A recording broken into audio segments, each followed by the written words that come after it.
matter what hour your clock strikes here, it's always Halloween. And I'm always your haunted host, Luce Tomlin Brenner. Welcome to Small Frights Friday. On these very special episodes, I like to share a curated selection of calls from the All Hallows Hotline and letters from the EEEEK mailbag. Today's episode is sponsored by Possum Positivity. That's right. You heard me right. PossumPositivity.com sponsored today's episode. They offer satirical, motivational possum art for the modern workplace. You can use discount code LANTERNS for 15% off. So I really like this one a lot. Thank you, Possum Positivity, for sponsoring today's episode. Your work really made me laugh. They also wanted to let everyone know that a portion of the sales using the coupon code LANTERNS will go to support It's Always Halloween. Hey, we love that. So Possum Positivity has a lot of really funny possum art on it. And I love possums, so this was a great partnership today. I think possums are really scary and really cute at the same time, which is exactly what this podcast is going for. Isaac grew up on the beach in Venice, and they kept their doors open a lot. So possums would just walk into their house, and he has several pictures of like possums sleeping in shoes and hats and on their couch. And he does not like possums as much as I do because he found this to be a very frightening experience. But I was delighted by it. I'd love to have a possum in the house. I also think a possum would be a really great Halloween costume. Please let me know if any of you have ever dressed up as a possum before. Today's episode and every episode of It's Always Halloween is also sponsored by the Patreon Ghoul Gang, whose monthly subscriptions keep us ad-free, independent, and sustainable. So this month, it's Pride, y'all. June has started. We're in a new month. We've got a bunch of new tricks and treats on the Patreon, and I am excited to share them with you. So first off, Kitchen Witch this month, we are doing a recipe that was sent in by one of our regular contributors, Steve from Michigan. Last year, he sent in a Halloween oatmeal molasses cookie recipe, which he described as the best cookies ever. So we decided that we had to test that out, and Nathan and I are going to make them together next Tuesday, June 7th at 6 p.m. on our Instagram Live. The Instagram for It's Always Halloween is just It's Always Halloween Podcast. So you can go check that out, 6 p.m. Pacific Standard Time next Tuesday.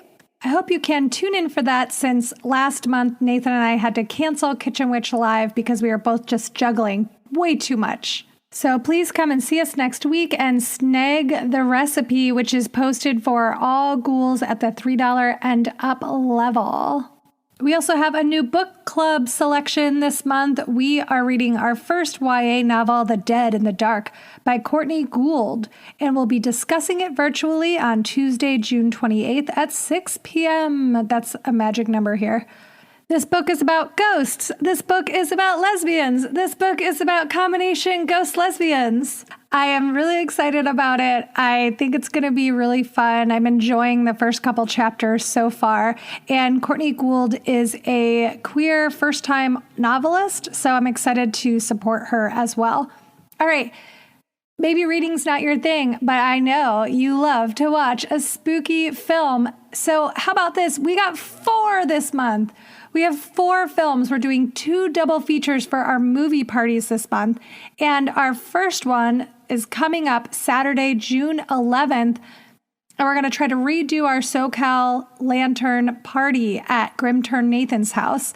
We had to, again, cancel that because of this terrible car accident that Nathan was in. He's okay now. He is recovering. He is getting a new car. We are excited for his glow up.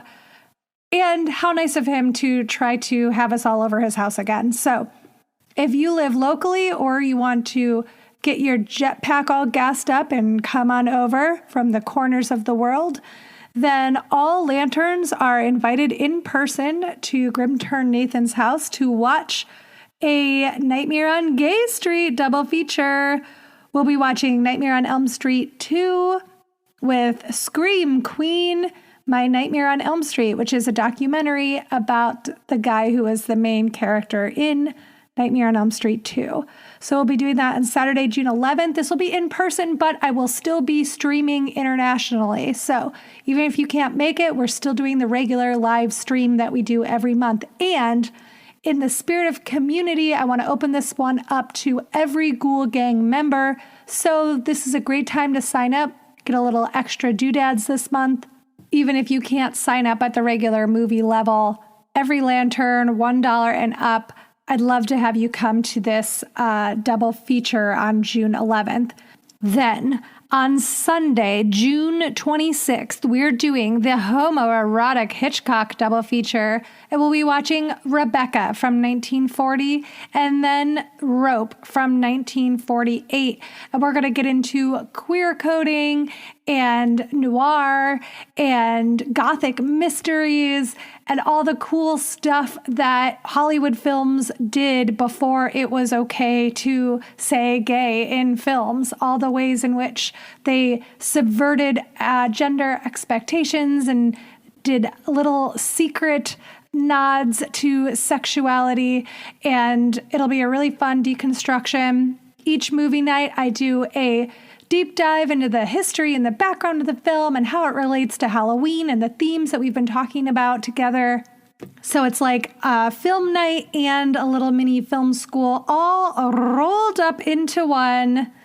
Plus, we will be releasing 2 bonus ghost stories read by me with original sound design by our lovely co-producer and sound wizard, Pete Burns.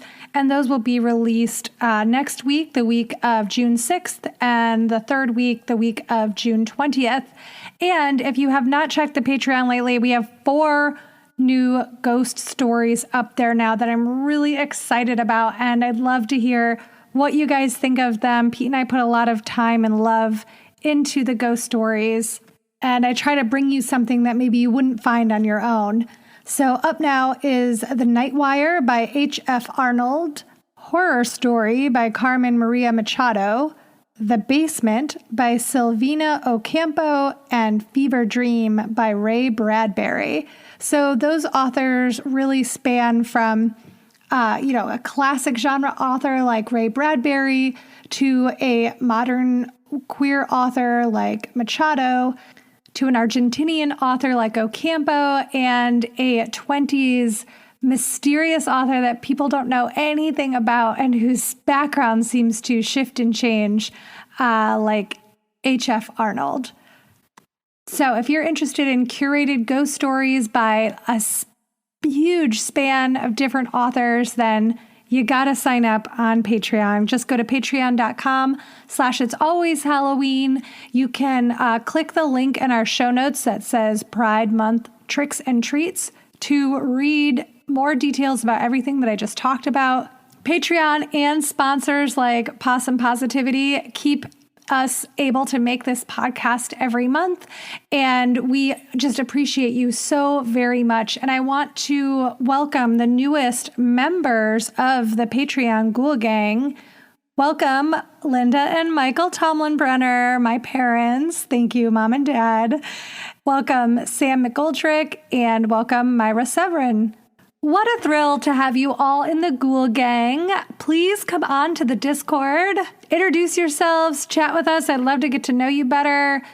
Mom and Dad, thank you so much. I really appreciate you believing in me and my art, but you can just text me like normal, okay? You don't have to do the whole Discord thing. I just don't need all of my listeners knowing about all the embarrassing things. If we could just keep that between us, because I'm trying to do a whole thing here. Okay, cool. Okay, thanks. All right, so today's episode is a special one because it is the last episode for the next couple of weeks, because I am taking a couple weeks off to plan the zine, which you guys got all of the sample materials in for. My goodness, so amazing. I am just swimming up to my eyeballs in incredible costumes and delicious recipes. And I just am so thrilled. I cannot wait for these zines to come out. I know you guys are going to freak out because I'm already freaking out. So I'm taking off a couple of weeks from producing the podcast so that I can get all these materials together and work with Joe on the layout, and then also to prep for Midsummer Scream, which is coming up the last weekend of July. That's right. It's Always Halloween is going to be performing live at one of the biggest Halloween and horror conventions here on the West Coast. I couldn't be more excited. Oh my gosh. I feel like I'm going to cry.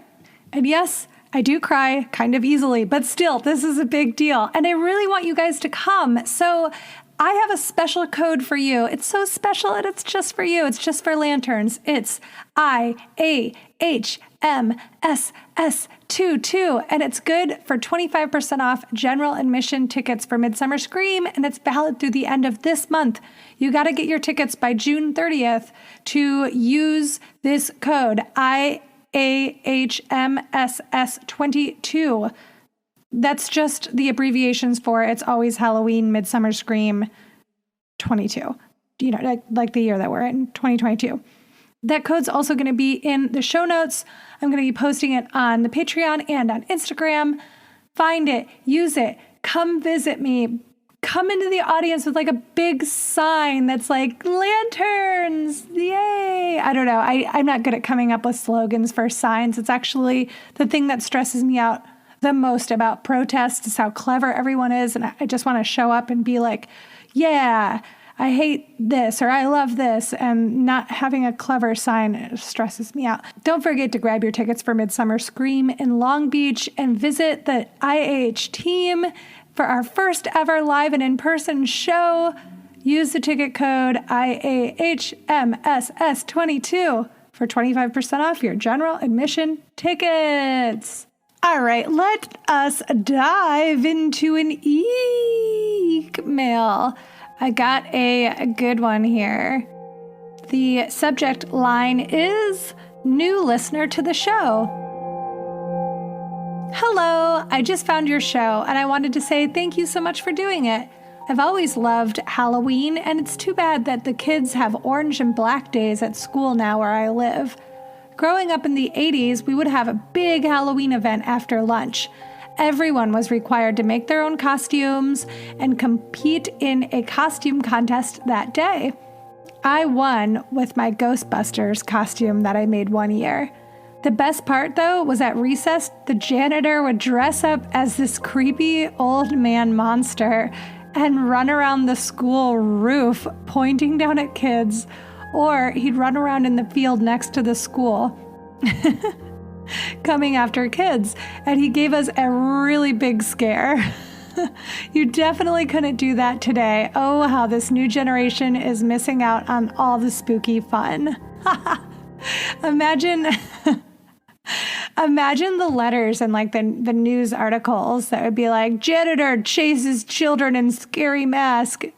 You definitely couldn't do that today. And this really does sound pretty wholesome. It's just really funny to think about an adult like standing on a roof, like screaming at kids in a Halloween costume. As I got older, I came across this amazing yard display walking home from school, and I instantly knew that that's what I wanted to do. So every year after that, I slowly started making tombstones, props, and doing research on how to make props move. As my displays got bigger and better every year, crowds started coming to check it out. It's great to find out from people that are doing big yard displays in my area 30 years later that they were inspired by my display when they were kids. I have since teamed up with an apple orchard business and run and operate a haunted house there in their barn. Next year will be my 10th year doing it, and now I'm catching up to your podcast as I work away, making it better for this season. Thanks again, and I apologize for the long email. Cheers. First of all, the email was not too long, no apologies needed, and please tell us about your haunted house. I mean, it's okay if you don't want to put it on blast, but We would love to support you. I'm sure some lanterns would love to come out to it. So please write back and share the name and the location so we can see your incredible handiwork. It just makes my heart scream with Halloween passion that you're working on your haunted house while listening to this podcast. All I want to do is be a part of the Halloween community in that way. So I'm thrilled. Thank you for this lovely EEEEKmail, and thank you for continuing the Halloween spirit out in your community and bringing people much needed scares and joy during these times. Now, let's take a call from the All Hallows Hotline. Hi, Lucy. This is Sam. I had left a voicemail a while back in last October calendar Halloween season and told you about a few spooky memories and mentioned that I live in the DC area. So I ended up taking your advice in the episode that you posted that memo in and went to this little apple farm about an hour outside the city, and it was so cute, and I'm forgetting the name, but it was so fun, and I just wanted to share my experience. So I had went there with my partner, and we went on the little hayride tour, but it was pretty much just me, my partner, and some families and kids. And when we were purchasing the tickets, the checkout lady was like, well, it's kind of for kids, and there's just these little characters. And my partner was like, oh, don't worry, she loves the characters. But it was truly so spooky and really just kind of an eerie experience because you go through this little wooded area in this old-fashioned tractor with the barrels of hay and just the smells of fall. And these little, like, Charlie Brown and different Disney characters were these paper-mache creatures that looked just kind of not quite right because they're paper-mache, and they just look off, which gives that eerie feeling. But anyway, we had a fantastic day there. We picked some apples, had some apple cider donuts, and it was a fantastic recommendation, so thank you. I also just wanted to share some of the ways that I keep Halloween going all year round, as everybody has been sending in. And I'm actually right now enjoying a caramel apple, I think it's Celestial tea brand, and you can definitely get this flavor on Amazon during non-spooky season months, and I love having that or a pumpkin-flavored tea while reading a spooky book, and I'm actually thinking of joining the Patreon so I can do the book club with you guys, or the book club. But yeah, I just wanted to thank you for everything that you do. It's really a special, starting to be a tradition for me to listen to your podcast and think about upcoming spooky season, and I'm already so excited for Halloween. But thank you, and hope you have a great day. Bye. Sam! I think that you're the Sam who I just shouted out today who is new to the podcast. If that is true, hooray! And if not, that's okay, and we'll see you on Patreon eventually. Thank you for this fantastic call. Are you telling me that you went to Laryland Farms in Maryland, Maryland? I'm very excited if that is the place you went to, only because that's the one I remember recommending, and that's the one that I loved the most when I lived in the District, Maryland, Virginia area. And even if it wasn't that one, I'm so happy that I gave you a good recommendation, even if I can't remember it now. There's truly nothing like being on a farm, petting goats, eating a caramel apple, having caramel corn, apple cider donuts, getting on a hayride, caressing the long, twisty neck of a gourd. My goodness, those are the things when people are very focused on calendar Halloween. It's like that's the stuff that you can't quite get all year round, no matter how much you try at home. I'm so happy you called and walked us through this beautiful memory, because just hearing about it puts me in such a happy place, because May is very much the opposite of hayride time, and it's exactly what we need to hear right now. I want to be in a hayride frame of mind. Thank you for the tea recommendations. And yes, I do agree with you that a spooky book with the air conditioning turned way up and a fall tea and maybe like some vegan caramel corn, which is brand new at Trader Joe's this month, is a good temporary like fall feeling, even if outside it's 90 degrees like it is here now in LA. You can create that fall vibe with the right blanket and the right fan and the right little cozy accoutrements. So thanks for signing up for the Ghoul Gang, Sam, or if you're not the same Sam, then thanks for doing it in the future. I hope that you enjoy the book club, and I loved your version. I loved hearing you say it. I hear myself say it all the time, but as we know, the skull voices can be tricky, so it's great to hear other people say it back, and I'm like, I do like the way that sounds. All right, I'm reaching into the EEEEKmail bag and pulling out our next letter. And the subject line of this one is a favorite Halloween memory. Hi, Luce and fellow lanterns. My name is Becky, and I'm a lantern and Ghoul Gang member from just down the way in San Diego. I'd like to share a favorite Halloween memory of mine with you all. I come from a working class family, so our costumes were either homemade or reused multiple times. One of the things we didn't usually splurge on was going to the movies. In 1982, E.T., the Extraterrestrial, was a huge summer hit that had legs, meaning it lasted way beyond the usual run of movies in theaters at the time. In fact, it was ranked the #1 grossing movie of that year and popped up as a #1 for the week 16 times, and not just during the summer. It was #1 off and on in June, July, August, September, October, November, and December. I had to go back and check because my memory is for Halloween, but E.T. was released in June. Anyways, that year we moved into a new house and probably didn't have a bunch of extra cash. So my parents gave us, my 2 sisters and I, a choice.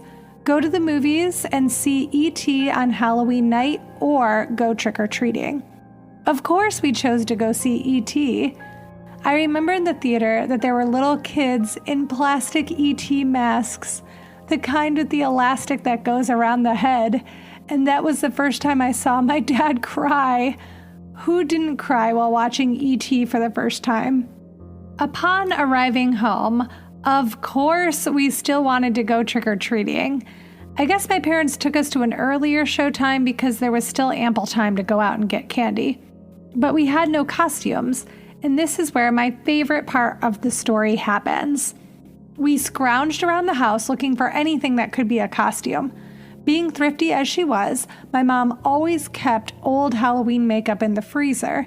We got it out to let it defrost and searched the house for something costumable. My younger sister had this pair of Garfield footy pajamas with an image of him juggling, so bam, with a little makeup, she was a clown. It was harder to find something for me, but my older sister was ingenious. I had a favorite black velveteen turtleneck sweater and black pants. With a little white makeup and some chalk, bam! I was a skeleton. Yes, my sister drew the bones on my outfit with the chalk. As my sister was 6 years older than me, I was in 3rd grade, and my little sister was in 1st. I don't remember if she bothered to dress up at all. I'm sure we grabbed a couple of pillowcases before we were off. So yes, a favorite Halloween memory of mine was the year that we got to see E.T. and still go out trick-or-treating, although that was not in the original plan. Just goes to show that Halloween and candy shall always prevail. Thank you for letting me share my story. My little sister doesn't remember it, and both my mom and older sister have since passed away. Where there's a will, there's a way to get candy on Halloween. Thank you, Becky in San Diego. And sorry I keep saying it like that. Anchorman has infiltrated my mind. I know it's pronounced San Diego. Wow, Becky, what a letter. My skin is just crawling with goosebumps and chills, and my heart is pitter-pattering. This is such a beautiful memory, and I thank you so much for sharing it with us. I'm just delighted that it can live on in the hallowed halls of Halloween land. I can just picture all those little faces with the plastic ET masks on. You painted such a beautiful picture. I was not yet alive when ET came out in the theater, but I have this memory of Santa bringing my family ET on VHS tape for Christmas in 1989. And one of the reasons I have that memory is because in like the first half of 1990, my dad was helping me keep a diary, helping me because I couldn't really write at that point. But it was something we would do together every night, or as close to possible every night. And on January 1st, 1990, the entry is, it's written by my dad, and it says, "Yesterday, Luce and I went to the theater to see All Dogs Go to Heaven, and we had popcorn and Snickers and Reese's Pieces as snacks. After the movie, we went to Children's Palace and Holcomb's, where Luce bought an eraser and new crayons with her own Christmas money. Today, we watched E.T. on video. We also watched the New Year's Rose Parade. We made a bird feeder. Luce drilled the holes for the screws. We then put it on the basketball hoop in front of the garage." So not on Halloween. That was a New Year's Day memory, but I closely relate E.T. to my dad, and it just brought that kind of memory flooding back of us watching it on tape together, which I think I can only remember because we wrote this diary entry together. So here's to Dad's loving and being emotionally moved by E.T.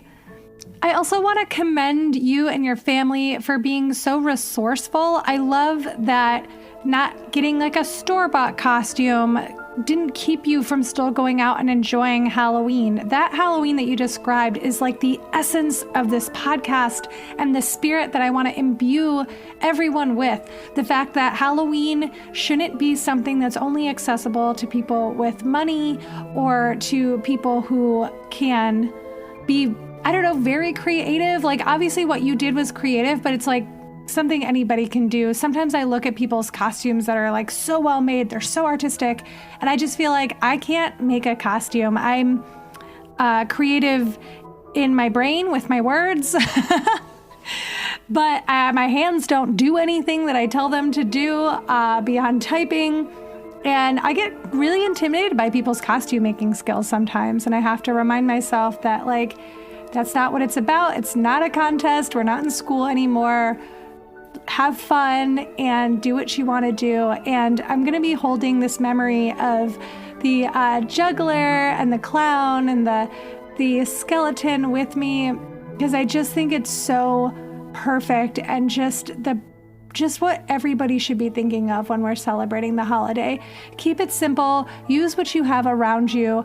Don't put too much pressure on yourself to like be a creative genius or to, save a bunch of money or spend a bunch of money.